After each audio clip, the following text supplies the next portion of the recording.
saya punya kitab fikih namanya Fardul Masail. Pengandaian ada masalah. Jadi masalah itu belum terjadi tapi diandaikan. Misalnya kayak di Texas. Bumi itu bulat bola. Texas itu kalau dibor itu pas Ka'bah. Lalu kiblatnya di mana? Bumi ini kan hanya rubuk-rubuk seperempat. Yang ada arah itu seperempat. Tapi kalau Ka'bah itu sama Texas atau Texas dengan Ka'bah itu lalu kiblatnya mana? Wong sudah bebas arah. Maka ilmu mengatakan mara'ahul muslimuna hasanan fawa indahu hasanun. Kamu jangan nuruti ilmu hakikat tapi nuruti mindset. Kalau mainstreamnya orang banyak seperti itu, mindsetnya orang sana misalnya Ka'bah sana ya ikut sana. Tapi ini tidak mewakili hakikat karena kalau yang 380 derajat itu kan terus ribet. Makanya ini kesulitan di bab-bab fikih. Ya saya ulang lagi, kesulitan di bab-bab fikih. Makanya fikih itu selalu bicara, misalnya gini, ada orang sholat. Saya ulang lagi. Setelah salam pertama dia kentut, itu sholatnya batal apa enggak? Itu lama berdebat. Yang dikatakan rukun sholat itu salam pertama. Sehingga orang kalau sudah salam pertama, maka sudah keluar dari sholat. Maka kalau kentut enggak apa-apa, wong yang keluar dari sholat itu salam pertama. Tapi lalu pertanyaannya, kenapa Nabi salam 2 kali? Lalu yang kedua gunanya apa? Ribet kan, partai ini kalah pasti kalau ditanya gitu.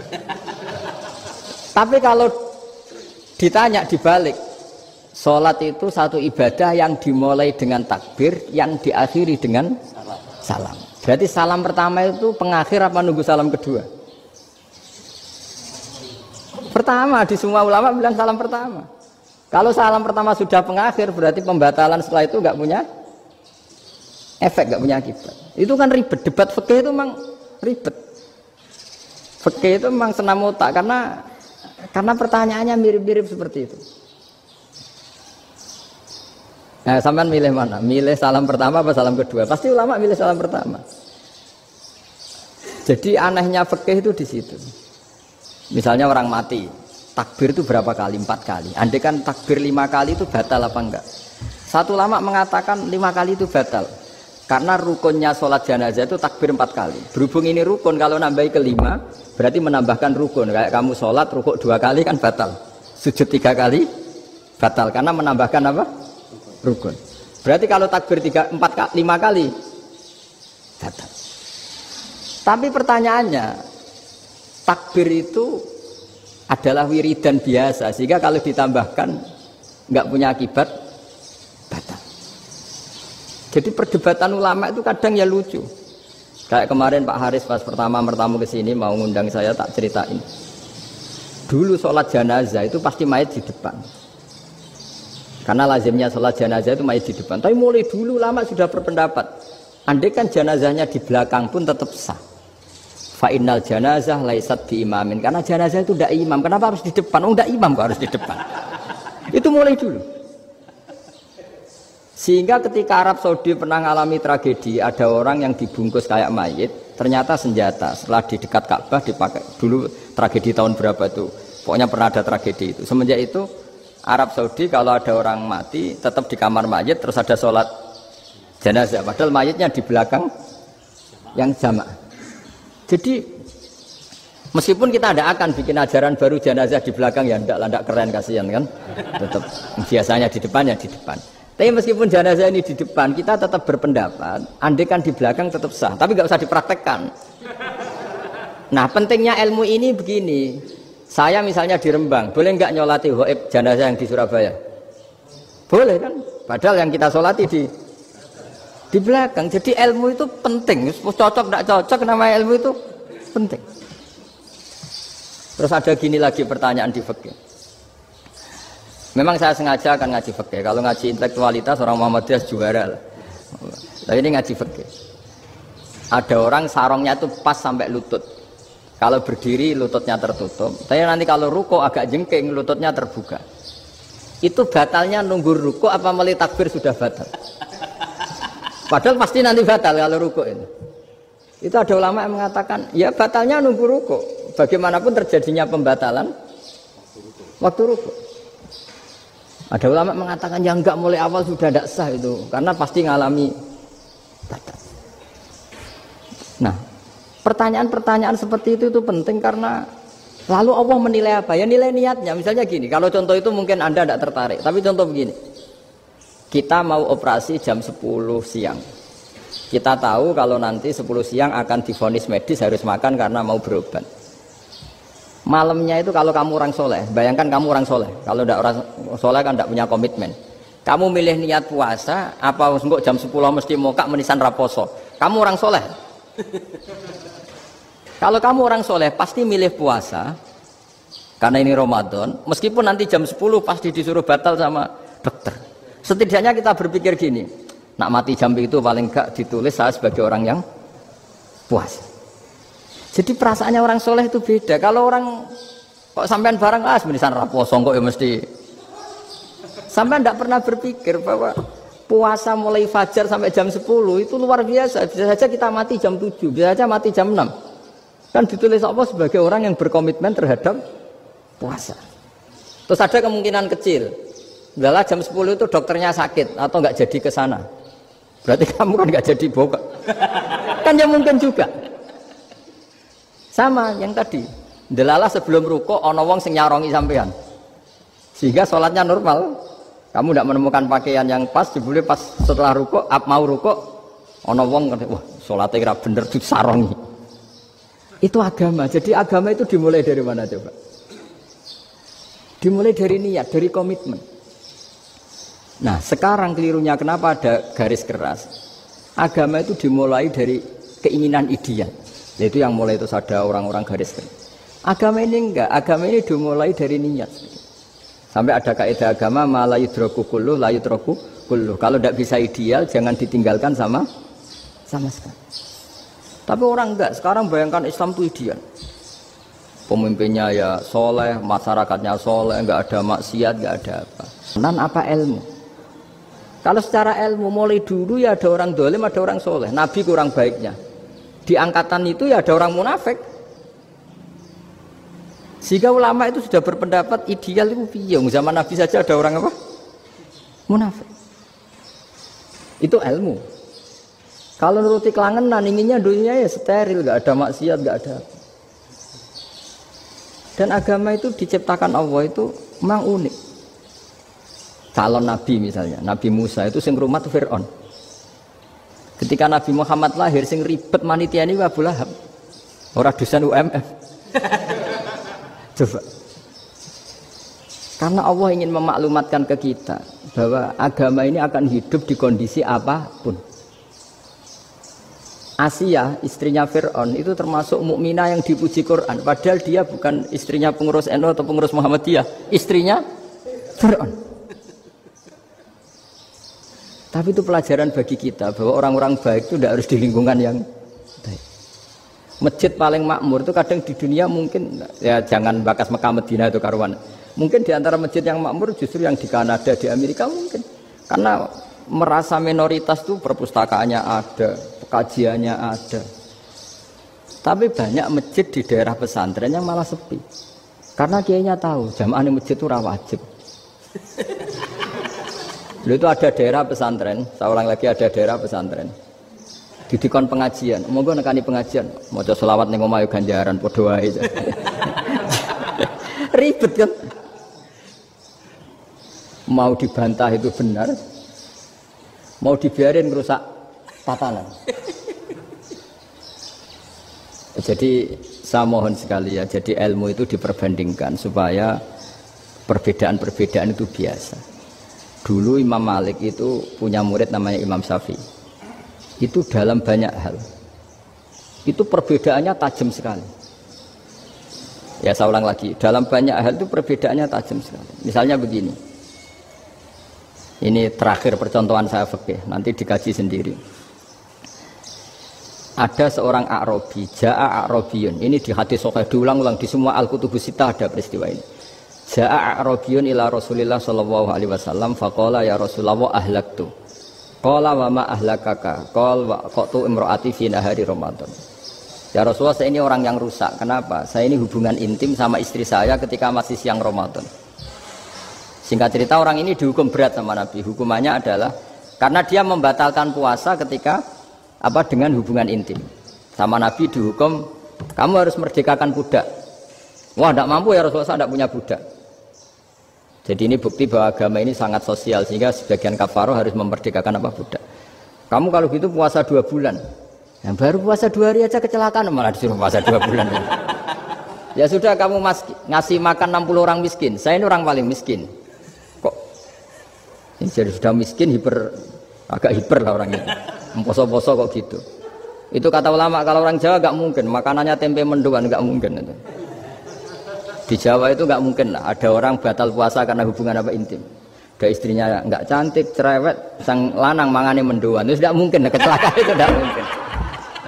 Tidak mungkin itu. Tapi kalau Arab mungkin karena makanannya daging. Singkat cerita, terus pertanyaannya gini. Kalau batal biasa itu kan bayarnya puasa 1 hari. Kalau batal, tapi kalau batal pakai hubungan intim, pakai jima kalau dalam bahasa fikih, itu kafarohnya berat, yaitu merdekakan budak atau puasa 2 bulan berturut-turut. Pertanyaannya gini, jima istri itu boleh loh tidak zina. Seorang jima istri itu boleh loh tidak zina. Itu kan hukumannya berat. Nah terus Imam Malik berpikir kalau gitu tidak harus jima dong. Poso-poso, ora ana uzur, ora ana apa terus nyate. Sesuk mangan bakso. Tanpa ada alasan syar'i. Hukumnya harus sama dong. Karena jima hukumnya boleh, berarti semua iftar, semua pembatalan puasa yang tidak ada uzur syara' maka hukumnya sama, yaitu sanksinya sama. Masuk akal enggak? Masuk akal dalam mazhab Imam Malik. Dalam mazhab Syafi'i enggak. Mulai dulu jima itu beda. Kayak mertamu nih gone wong, mangan iku oleh, tapi nak nggo bojomu mbok jima niku wis nemen ngawure lah. Tetep beda. Dari Imam Syafi'i itu pokoknya beda, jima sama makan itu beda. Lah ya terus lah. Setelah itu terus ada pertanyaan. Bagaimana kalau makan dulu baru jima? Ribet kan? Makanya itu sampai dibabkan Kitabul Khilafil Fiqhi, bab merekayasa fikih. Makanya itu perdebatannya orang Hanafi sama Imam Syafi'i juga sama. Ada orang jam segini lapar sekali, kalau langsung makan kan kena sanksi. Ya pergi aja dulu, pura-pura ngaji ke Gus Bah gitu. Nanti kan jadi musafir kan? Wah itu sudah boleh itu kan? Musafir. Padahal enggak. Memang dia pergi itu karena supaya bisa makan. Mau nggak kepikiran ngaji kok tahu-tahu ingin ngaji. Mumpung Ramadan nah. Nah makanya dibabkan. Apakah boleh merekayasa fikih? Tapi fikih bisa apa coba? Dengan status kamu musafir, ya memang boleh iftar, boleh berbuka. Nah itu terus jadi terus perdebatan ulama menyangkut fikih. Karena memang masalah furu'iyah. Sehingga termasuk perdebatan kita dalam perilaku. Misalnya adat orang NU kalau habis salam itu menghadap ke kiblat karena arah terbaik itu kiblat. Tapi sebagian orang Muhammadiyah atau mungkin semuanya menghadap ke makmum.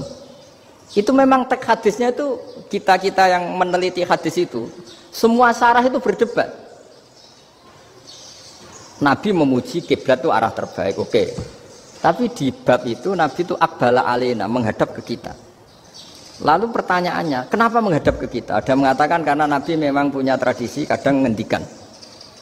Ya tentu dulu istilahnya tidak kultum, nggak ada istilah itu dulu. 7 menit itu nggak ada.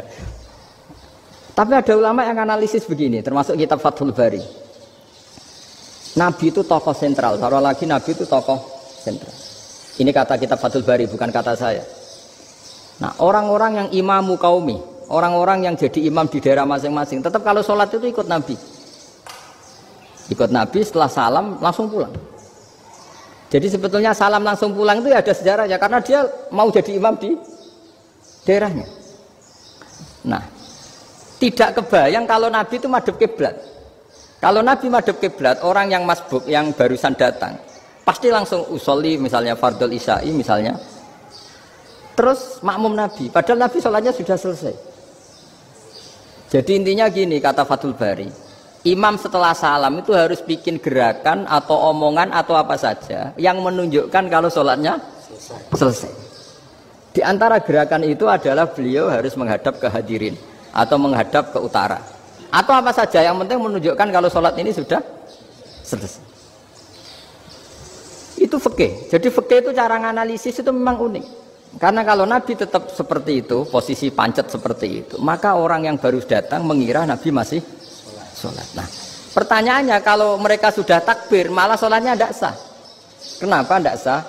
Menggantungkan sholat atau mengikatkan sholatnya dengan orang yang sudah tidak sholat. Jadi menjadikan orang yang nggak sholat sebagai imamnya, kan nggak boleh.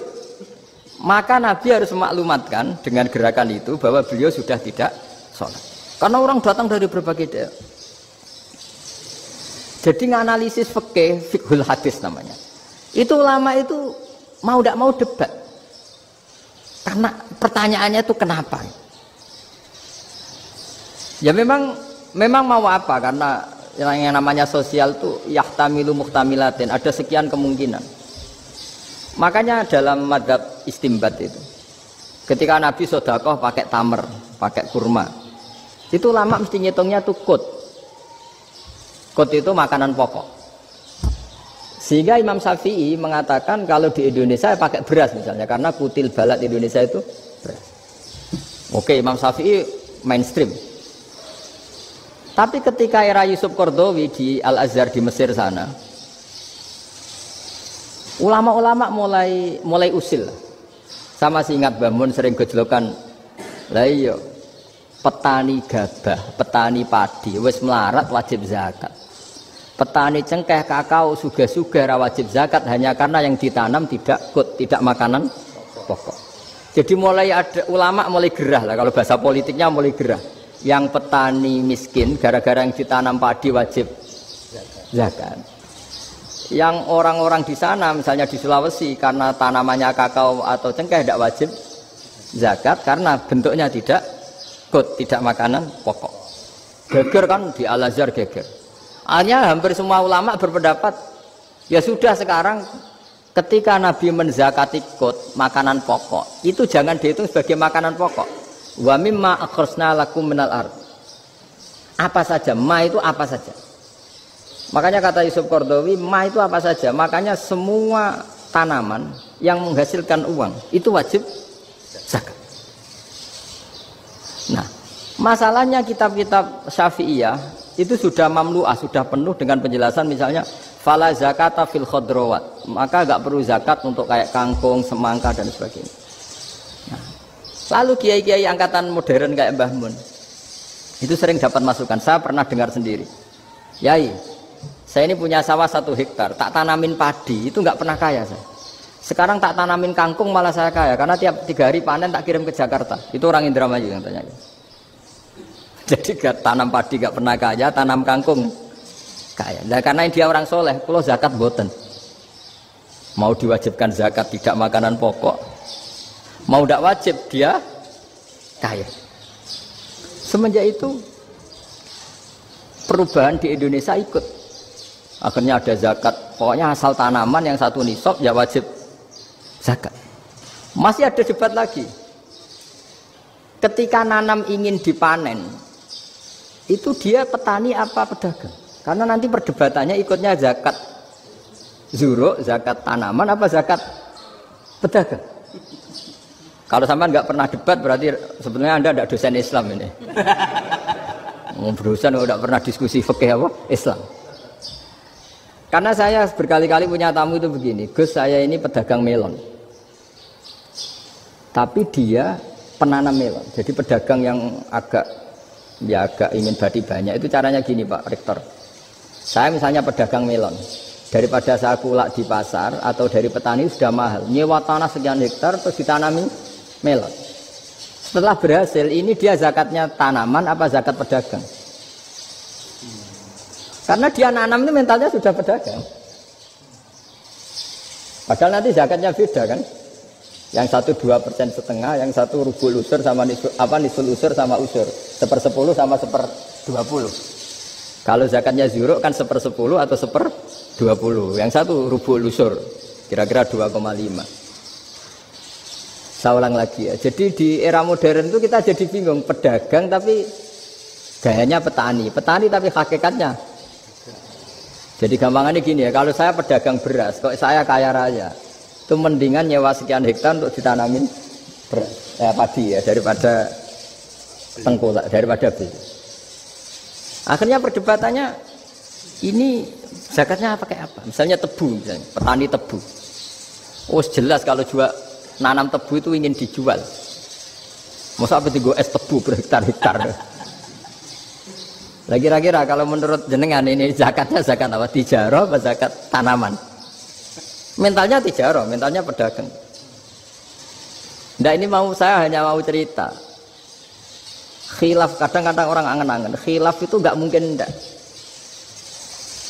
Ya sama seperti NU dan Muhammadiyah selalu khilaf awal Ramadan. Itu memang nggak bisa nggak khilaf. Misalnya begini, saya beri contoh ya. Karena kadang yang khilaf juga nggak pernah belajar. Lucu kan? Tak beri contoh ya. 2001 itu abad keberapa coba? Tahun 2001. Abad 21 abad apa abad 20? Abad 21. Jadi meskipun terpaut 1 tahun, padahal abad itu 100 tahun. Nah, pikirannya orang-orang Muhammadiyah seperti itu. Hilal kalau sudah melewati garis ufuk, meskipun setengah derajat atau 1 derajat itu sudah ikut bulan berikutnya. Sehingga ya sudah, meskipun sekian derajat sudah dianggap Ramadan. Nah pikirannya orang NU enggak. Harus ru'yah bil fi'li. Itu sebetulnya lagi-lagi sebenarnya enggak masalah NU dan Muhammadiyah, itu di kitab-kitab ya seperti itu. Kita ini enggak biasa goblok ya. Artinya kita yang keluarga kiai tahunya kunut mazhab Hanafi, enggak kunut mazhab Syafi'i. Tapi tahu-tahu ini mazhab NU, ini mazhab itu aneh itu menurut kita ini anggap apa? Mana ada Muhammadiyah jadi mustahid, mana ada NU jadi mustahid. Jadi sebetulnya orang tahu semua lah kalau Abu Hanifah itu tidak kunut, Imam Syafi'i itu kunut. Imam Syafi'i pernah main di masjidnya Abu Hanifah ya tidak kunut, ditanya kenapa tidak kunut? Jenengan itu presiden kunut, tidak sanggup mati Abu Hanifah, dulu biasa aja. Sekarang geger, ya karena tidak punya kegiatan. Sebenarnya itu nggak masalah, mulai dulu biasa. Saat teruskan ya. Nah, menurut mayoritas ulama nunggu ru'yah bil fi'li. Ru'yah bil fi'li itu gini. Mata telanjang bisa melihat karena agama ini menggantungkan perintah itu sama melihat. Kalau kamu tidak melihat itu bagaimana kena hukum? Ibarat gini, Pak Rektor datang ke rumah saya tapi saya nggak tahu. Kena nggak saya hukum harus menghormati? Dia datang nggak sembunyi-sembunyi. Saya kena hukum harus menghormati ya kalau melihat, kalau enggak ya enggak. Tapi Pak Rektor tetap bilang, tapi saya hakikatnya datang, jadi saya datang saja. Itu kan ribet. Akhirnya ya sudah, itu enggak ada khilaf sampai mati ada khilaf karena yang satu menggantungkan hukum itu digantungkan sama tahu. Kalau enggak tahu ya, misalnya baju saya ini hakikatnya ada najis, pas sholat saya enggak tahu. Sholat saya sah apa enggak? Sah. Karena hakikatnya, ya memang saya tidak tahu. Tapi hakikatnya ada najis apa enggak? Ada. Ya sudah, itu sama-sama masuk akal. Ada lagi khilaf yang senam muta. Fasyamu salasati ayamin fil haji wa sab'atin idza raja'tum. Singkat cerita ada satu pelanggaran haji yang kata Allah kafarohnya itu puasa 3 hari sama 7 ketika kamu pulang, idza raja'tum, ketika kamu pulang. Dalam mazhab Syafi'i yang namanya pulang itu yang haji sudah sampai rumah. Di mana-mana pulang itu ya sampai rumah. Dalam mazhab Abu Hanifah enggak, ketika orang sudah balik kanan dari Arab Saudi, dari Mekah, ya namanya sudah pulang. Misalnya gini, ini Pak Rektor pamit saya, Pak Haris. Gus, Pak Haris mana? Ya sudah pulang kata saya, padahal sampai pandangan sampai depan. Tapi bagi keluarganya belum pulang. Lah lalu idza raja'tum ketika pulang itu bahasanya siapa? Bahasa istrinya apa bahasa yang ditamoni? Kamu ditamoni orang, terus tamunya mana? Sudah pulang. Tapi tanyakan istrinya, belum pulang. Jadi khilaf-khilaf gini kok jadi geger itu kan goblok banget maksud saya itu. Jadi biasa, gini itu biasa. Jadi ya karena memang ini bukan masalah akidah, ini masalah furu'iyah, masalah fikih itu masalah furu'iyah. Mau tidak mau harus beda. Misalnya di sholat juga gitu. Wa ayyuku udin ko adal musolli sokat sholatu. duduk dengan gaya apapun itu sholatnya sah. Jika sampean kalau haji atau umroh, orang Arab itu jenenge duduk ngenak awak di kursi. Duduk sopan ya hanya orang Indonesia loh. Kalau sholat itu masih duduk ala orang tahiyat. Kalau sampean di Mekah, duduknya pakai apa coba? Kursi ya? Oh enak sholat duduk. Karena memang takbirnya di fikih dengan duduk gaya apa saja sah. Makanya sengenak awak duduk di kursi. Ribet kan? Mau tidak disahkan itu namanya duduk. Mau disahkan masa iya soal Allah kok duduk santai-santai gitu. Tapi mau apa? Ini fikih. Ya saya ulang lagi ini fikih. Fikih itu ya sudah ini fikih. Makanya kalau ulama berdebat misalnya Abu Hanifah berpendapat sholat itu wajib baca Fatihah apa asal Quran. Dalam mainstreamnya ya Fatihah karena la sholata liman lam yaqra' bi Fatihatil kitab. Tapi cara Abu Hanifah enggak. Faqra'u ma tayassara minal Qur'an. Bacalah apa saja yang mudah bagi kamu. Asal itu Quran. Sementing gak gending Jawa, gak nyanyi lah gitu. Ya sudah mau apa coba? Jadi ya susah memang kalau fikih itu ya sudah seperti itu. Ada lagi yang masih ekstrim misalnya. Yang namanya menyembelih hewan itu gimana coba? Dari hidup ke mati, apa pasti mati disembelih? Cara mazhab Imam Syafi'i yang namanya menyembelih itu penyembelian harus menjadi sebab kematian. Itu yang sah. Saya lagi penyembelian menjadi sebab kematian yang syar'i. Sehingga beliau mensyaratkan hewan yang disembelih ini masih punya hayatun mustaqirrah, punya kehidupan yang normal. Sehingga kalau nggak disembelih ya hidup. Sehingga kalau ada hewan ketabrak truk kejet-kejet mesti mati nih buat sembelih. Itu nggak sah karena nggak usah disembelih ya wes mati kan. Karena ini hanya nunggu koordinasi Israel kan, dia kejet-kejet itu kan prosedur itu. Tapi tidak disembelih pun mati. Tapi cara mazhab Malik enggak. Pokoknya anggere jek duwe nyawa jenenge kewan urip. Dengan kamu sembelih berarti matine mergo mbok sembelih. Meskipun nanti ya enggak usah disembelih ya mati. Coba hitung secara ilmu matematika. Kalau enggak disembelih hidupnya 5 menit. Gara-gara kamu sembelih hidupnya langsung mati. Terus dia matinya, cara di persidangan matinya disebabkan apa? Disebabkan disembelih apa kecelakaan? Loh, ya debat toh kamu. Sama-sama UMM aja debat.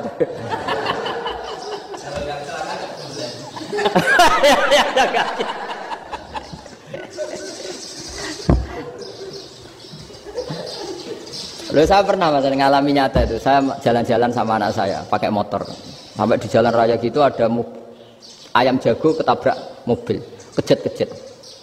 Orangnya tanya, Gus ini halal tau ora? Wis kanggo kon halal. Suatu saat dia nggak terima kan, tanya, kenapa Gus? Ya nak kiai ra pantes, masuk kewan mesti mati nih tak sembelih, nak kiai pantes.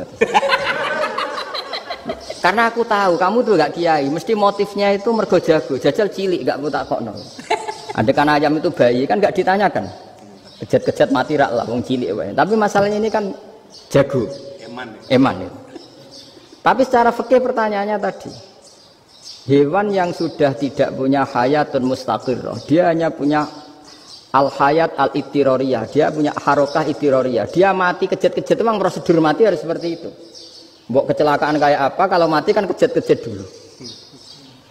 Nah ketika kejet-kejet ini pertanyaannya ini kan hidup apa mati namanya? Enggak, namanya hidup apa mati? Pas kejet-kejet itu hidup.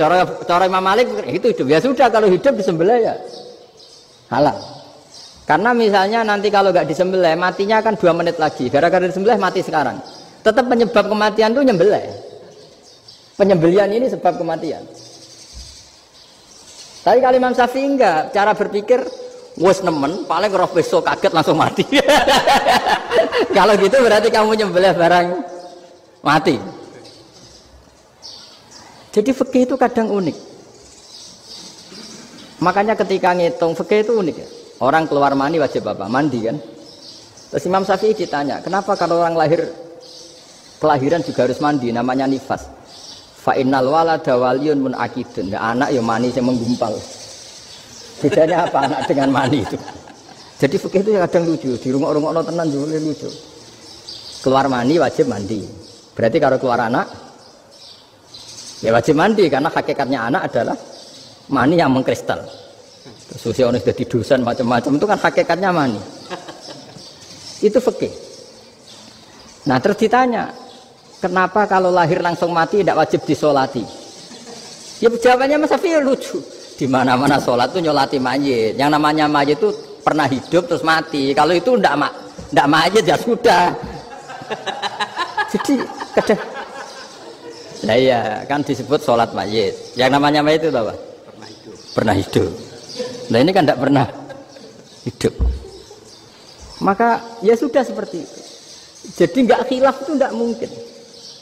Nah kalau qit'atul lahmin, kalau hanya potongan daging, mungkin wah itu tidak manusia karena qit'atul lahmin. Sekarang pertanyaannya, kalau sudah berbentuk manusia, meskipun tidak pernah hidup, nah ini mulai perdebatan karena melihat tidak pernah hidup itu nggak memenuhi syarat, tapi melihat ini sudah suratu adamiyin, bentuknya sudah.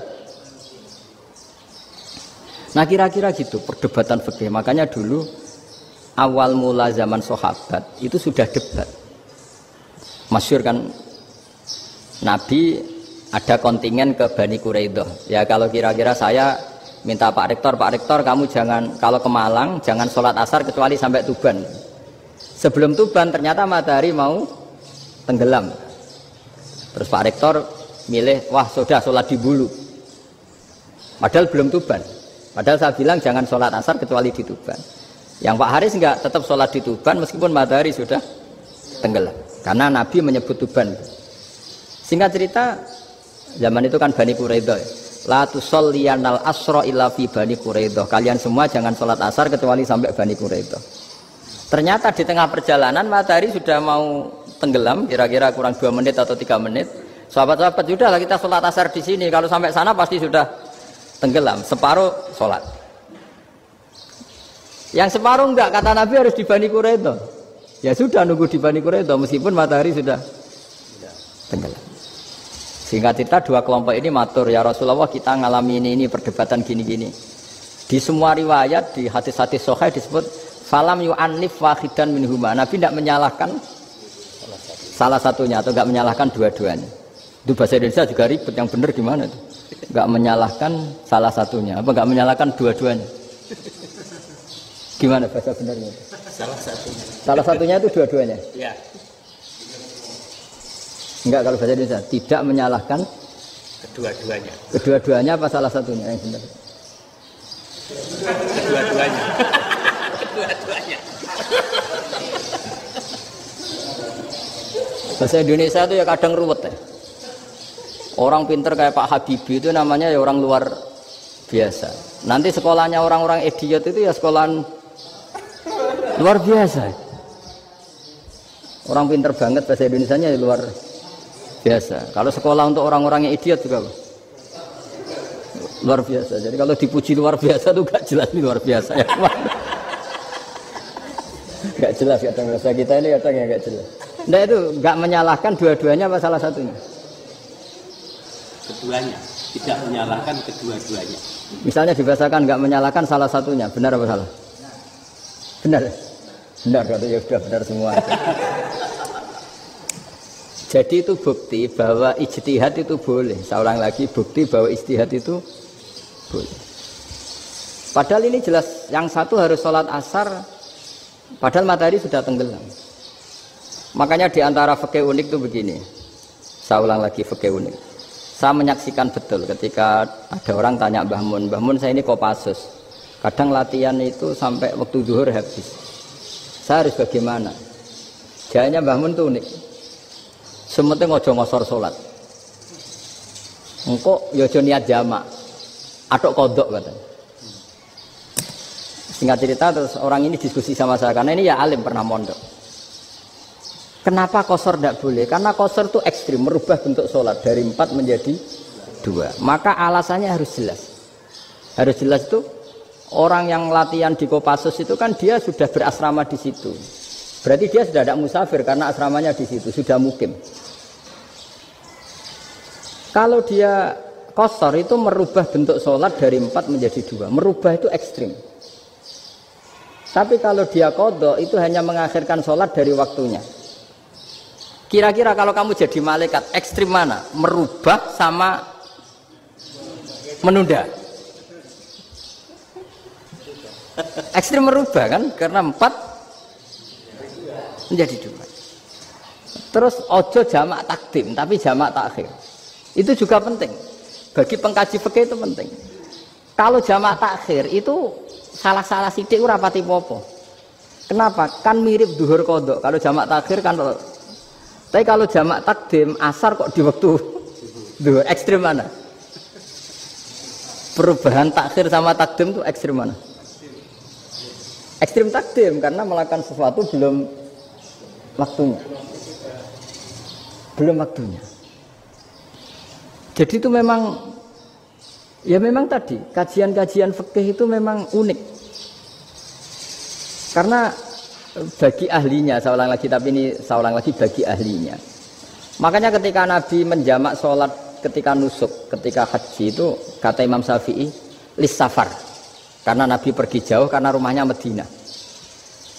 Tapi resikonya fatwa itu adalah orang Mekah nggak boleh jamak karena kawasannya nggak sampai 90 kilo lah kalau sekarang mungkin. Tapi kalau tahu Imam Malik nggak, jalin nusuk sehingga orang Mekah pun yang haji ya boleh jamak karena alasan jamaknya karena nusuk, karena haji bukan karena jarak. Terus diteruskan lagi. Kalau karena pergi boleh jamak, memangnya pergi itu kenapa? Karena repot. Nah itu masalah kan Mbak Sakok. Nah, terus mulai ada orang-orang yang ngawur kan, resepsi jamak ribet, wes resepsi duit utangan kan capek. Wah itu sudah jamak ribet kan. Jadi kalau sudah illatul hukmi itu sudah mesti bikin masalah. Kalau sudah illatul hukmi itu pasti bikin masalah. Nah pertanyaannya, jamak itu masih gampang karena bentuknya sholat masih 4. Yang ekstrim kalau qasar karena bentuk sholat 4 menjadi 2. Maka kata Mbah Mun pesennya, nak kue ra mesti benere, jika alasan itu tidak mesti benarnya. Pokoknya sementing tidak qasar. Juga tidak jamak takdim karena qasar ini kan merubah bentuk sholat kan ekstrim. Jamak takdim juga ekstrim karena mendahulukan sholat sebelum waktunya. Kalau jamak takhir kan biasa, kalaupun salah kan mirip kodok. Ya mirip kodok biasa kan. Nah ini saya cerita, jadi fikih itu bagi ahlinya itu memang punya konsekuensi yang seperti itu. Makanya pertanyaannya misalnya bagaimana hukumnya penyembelihan lewat mesin? Ya ribet kan. Bagaimana nyembelih dari apa ini? Belakang. Saya baca di kitab-kitab nyembelih dari belakang itu ya hukumnya tetap boleh asal apa itu hulkum dan mari itu terpotong. Tapi pertanyaannya, jangan-jangan ayamnya sudah kaget dulu karena uratnya ini. Makanya perlu ditanya ahli medis, setelah uratnya tercabut ini jangan-jangan sudah berstatus mati. Kan potensi ketika dipotong dari sini, potensi sudah berstatus mati. Makanya, nah kalau misalnya menyembelih dengan dibuat plak gitu langsung mati juga. Itu tetap ada dokhtoh, kalau dalam bahasa fikih dokhtoh. Dia terkaget, begitu, ada dokhtoh karena nggak bisa bernafas terus mati. Berarti kelangsungannya bangkai. Jadi orang yang pengkaji fikih itu ya seperti itu, memang itu yang ditekuni. Tapi kita sebagai orang awam ya tadi, nak sing kecelakaan itu wedhus, ayam jago ngeman, tapi nak pitik cilik ikhlas.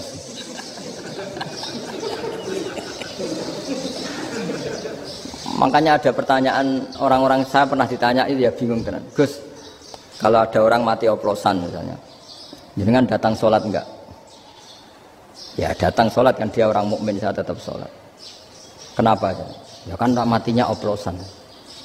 Tapi andaikan tokoh yang mati, kamu sholat enggak? Ya sholat kan dia tokoh. Jadi ribet. Fikih itu ribet. Makanya Imam Nawawi nanti ngetikan gini. Ada orang ngundang Nabi, ya Rasulullah, saya mohon nyolati ini. Nabi tanya, punya utang enggak? Punya. Nabi, saya enggak mau nyolati mayit yang punya utang. Terus ada sahabat datang, ya Rasulullah, utang itu tak ambil alih kami. Berarti dia sudah tidak punya utang. Terus Nabi kerso nyolati. Pertanyaannya, utang itu hal yang boleh. Saya ulangi, utang itu hal yang boleh. Tapi kenapa Nabi se-ekstrim itu? Tapi ketika Nabi mau kondur itu ngendikan gini, ini PR ya bagi UMM ini PR ya. Nabi sebelum kondur bilang gini, sallu ala sahibikum. Jong saya tidak nyolati ini tapi tolong ini disolati.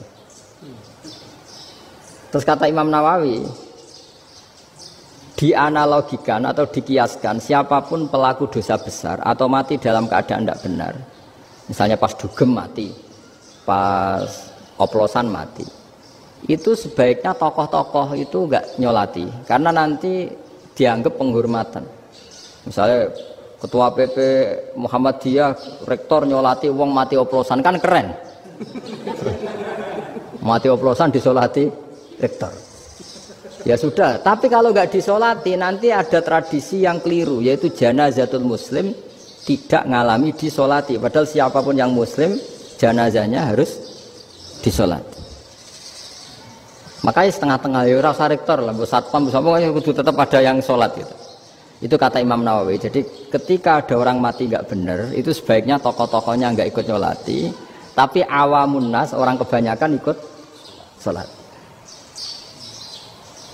Jadi fikih itu agak jelimet karena tadi ketika tokoh ini nyolati, pertanyaannya bedanya apa mbek sing mati ning masjid mbek mati oplosan?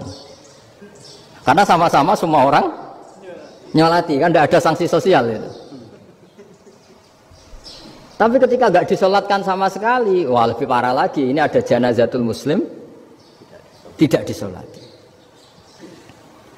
Sehingga kata Imam Nawawi ini hebatnya Nabi tengah-tengah. Jadi Nabi kundur. Jong saya ada nyolati tapi sallu ala sahibikum. Ya tapi ini kamu harus nyolati. Kata Imam Nawawi, orang yang mati bunuh diri, orang yang mati oplosan, orang mati secara enggak benar itu asal dia muslim tetap wajib disolati karena sholat ini hakul muslim. Kan seorang muslim diantara haknya apa? Ketika mati dikafani, dimandikan, disolat. Tapi ini masalahnya matinya pas murtakibul kabiroh, pas melakukan dosa besar, dan itu sebab kematiannya. Kalau dia oplosan kan sebab matinya ya karena oplosan ya kan, terus ribet mau disolati oleh, apalagi misalnya kita ketua ulama sudah terkenal wali, wah keren mati oplosan itu disolati wali, kan ribet kan. Nanti yang repot malaikatnya itu ya, ini yang nggak kata bahaya. Saya pernah baca kitab itu yang repot malaikatnya. Itu ada yang bilang gini, orang yang punya hutang itu pasti nanti hisabnya berat, diaudit malaikat sampai bisa nyaur hutangnya. Sementara malaikat kena konstitusi, kalau Nabi mendoakan harus mustajab. Ini kan ada dua hukum yang berlawanan. Sekali Nabi berdoa wa maghfir lahu warhamhu, itu harus dituruti malaikat. Nggak boleh doanya Nabi nggak dituruti malaikat. Sementara aturan Islam juga harus dituruti, bahwa orang yang punya hutang harus tersandra oleh hutangnya. Tapi nak sing dunia Pak Haris kan, nggak TN, nggak ngefek gitu. Jadi misalnya Pak Haris dungo sampai nangis semua maghfir lahu kan, nggak ngefek. Malaikat nggak itu, nggak sudah. Tapi kalau Nabi yang berdoa kan harus diturutin. Ini masalahnya kan itu.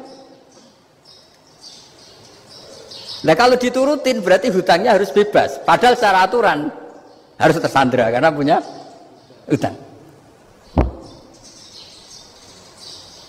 Nah, nanti sama kalau yang mati oplosan ini yang doain wali, kok wali sampai Allah maghfir lahu, doanya wali kan harus terkabul. Sementara secara hukum dia harus kena sanksi karena oplosan tadi.